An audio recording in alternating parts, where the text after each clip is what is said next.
NBA controversies and conspiracy theories, the other side of the game. The NBA is one of the most electrifying sports leagues in the world, celebrated for its iconic players, unforgettable moments, and thrilling games. But beneath the surface of buzzer beaters and MVP trophies lies a long history of controversies, conspiracies, and questionable decisions that continue to fuel debates among fans. Whether it's sudden injuries, rigged lotteries, or suspicious trades, the league has faced its fair share of scrutiny. These stories, while sometimes speculative, are woven deeply into NBA culture.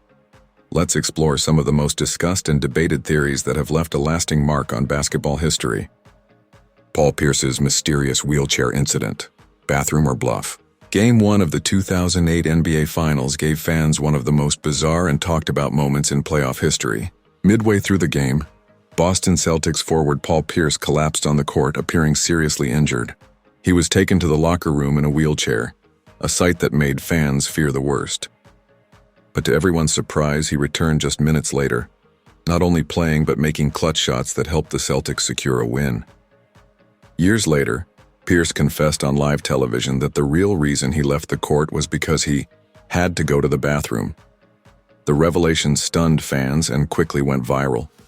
However, in a twist, Pierce later denied the claim, suggesting he was joking and that he hadn't soiled himself.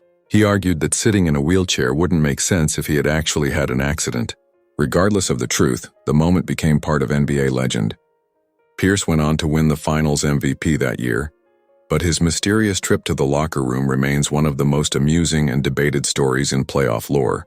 The 1993 NBA Finals, a scripted showdown? By the early 1990s, the NBA needed new stars. Magic Johnson had retired after announcing he was HIV positive, and Larry Bird had recently ended his career due to injuries. With two of the league's biggest names gone, the NBA was desperate for a marquee finals matchup to keep fans interested and ratings high. That year, the stars aligned almost too perfectly. Michael Jordan and the Chicago Bulls faced off against Charles Barkley and the Phoenix Suns in what felt like a made-for-TV event. Barkley had just won the MVP, and Jordan was still in his prime.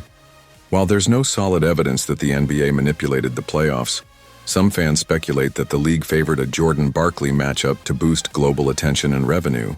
In the end, the Bulls won the series in 6 games, further cementing Jordan's legacy.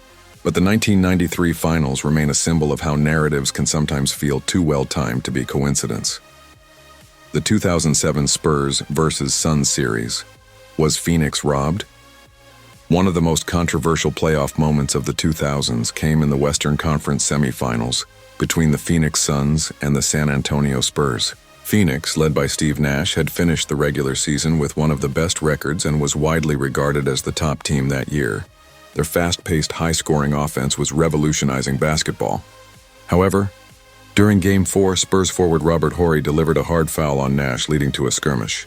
Suns players Amari Stoudemire and Boris Diaw stepped onto the court from the bench, an automatic violation according to NBA rules. They were suspended for the pivotal Game 5, which the Suns lost by just 3 points. Former referee Tim Donaghy, who was later convicted for betting on games, claimed the league preferred San Antonio, and that referees were influenced to make calls in their favor.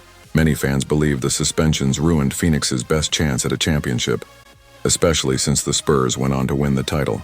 Commissioner David Stern refused to consider context and upheld the suspensions, further fueling speculation that the league was trying to avoid the Suns' unorthodox, exciting style in the finals. The Miami Heat Big Three, a pre-planned power play. In 2010, LeBron James shocked the world by announcing his decision to join Dwyane Wade and Chris Bosh in Miami, forming one of the most dominant super teams in NBA history. At the time, it was presented as a free agency move, but many now believe the trio's partnership was years in the making. All 3 players were drafted in 2003 and became close friends through All-Star weekends and international competitions, including the 2006 FIBA World Championships and the 2008 Olympics. They even signed identical contract extensions that would make them free agents at the same time in 2010. Wade later admitted that they had coordinated their contract terms so they could control their futures and potentially play together. During the 2008 Beijing Olympics, their chemistry on and off the court was evident, and many believe this is when they finalized plans for the